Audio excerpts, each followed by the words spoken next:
योगी सरकार ने शपथ ग्रहण के तुरंत बाद ही $1 ट्रिलियन इकोनॉमी के लक्ष्य को हासिल करने की दिशा में तेजी से काम करना शुरू कर दिया।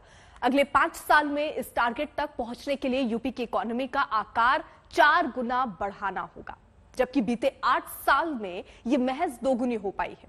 ऐसे में 2027 तक का लक्ष्य हासिल करने के लिए सरकार को कुछ अलग हटकर करने की जरूरत है।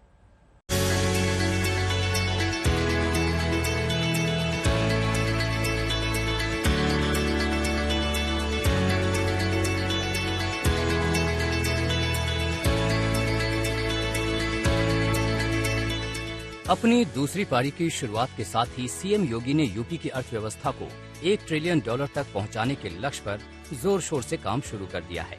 इस लक्ष्य को हासिल करने के लिए यूपी सरकार ने 15 मार्च को $1 ट्रिलियन इकोनॉमी हासिल करने के लिए एक RFP यानी रिक्वेस्ट ऑफ प्रपोजल जारी किया।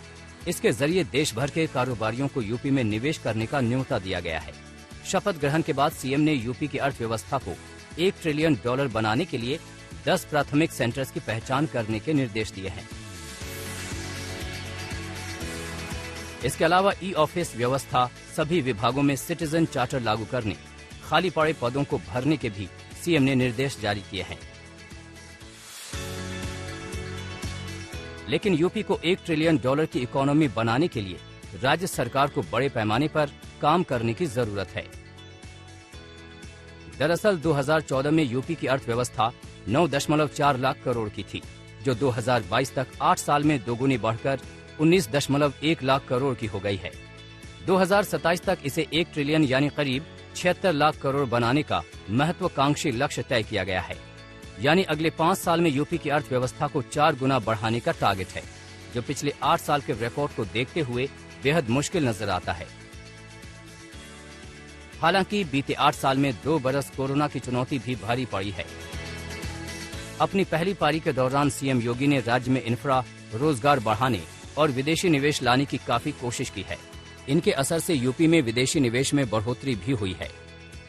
2017-18 में विदेशी निवेश करीब 578 करोड़ रुपए था, जो 2018-19 में घटकर 234 करोड़ पर आ गया था।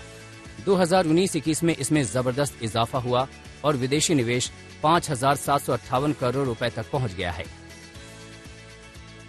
ऐसे में अब जेवर एयरपोर्ट, गंगा और बुंदेलखंड एक्सप्रेसवे समेत तमाम इंफ्रास्ट्रक्चर योजनाओं के जरिए प्रदेश की इकोनॉमी को बढ़ाने की कोशिशों में सरकार जुटने वाली है। जानकारों का भी मानना है कि पश्चिमी यूपी में इंफ्रा और रियल एस्टेट को बढ़ावा देकर इस लक्ष्य को हासिल करने की तरफ मजबूत कदम बढ़ाए जा सकते हैं। देश की जीडीपी में रियल एस्टेट सेक्टर का 7 से 8% योगदान है। कृषि क्षेत्र के अलावा यह सेक्टर अब प्रत्यक्ष रूप से सबसे अधिक रोजगार देने वाला सेक्टर है। यह सेक्टर पिछले 2 वर्षों से आर्थिक मंदी, कोरोना काल व अन्य समस्याओं से जूझ रहा है।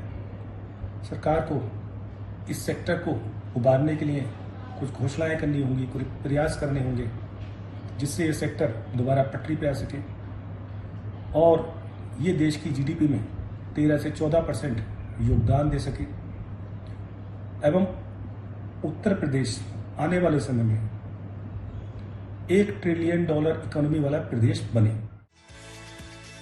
अगर यूपी ये लक्ष्य हासिल करने में कामयाब होता है तो फिर देश के 5 ट्रिलियन इकोनॉमी बनने की राह में इसका काफी बड़ा योगदान हो सकता है।